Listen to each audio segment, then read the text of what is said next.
Hearing continues concerning the final draft regulations for the Let Them Grow Act. It wraps up in a half hour. 6 News' Joe Harris spent part of the day there. Tonight he shares what the public had to say and then what happens next.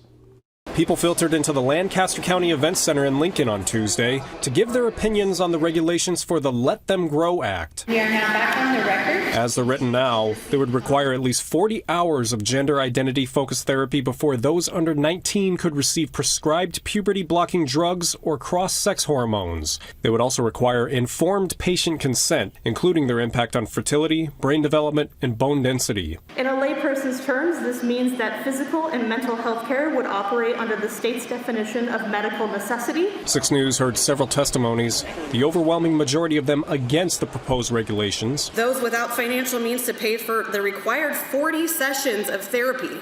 That's 9 months if you're going every week. These folks will unable to seek treatment.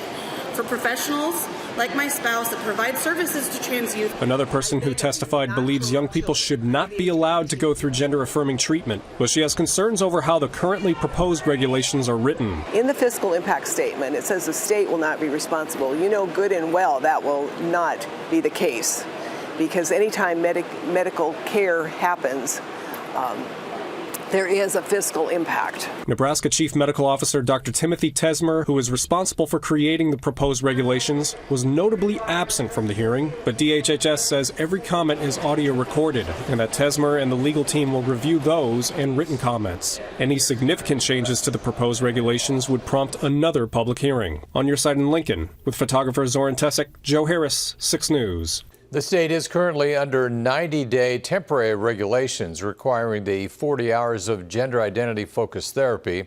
They could be extended in January. DHHS expects the permanent regulations to be in place before then.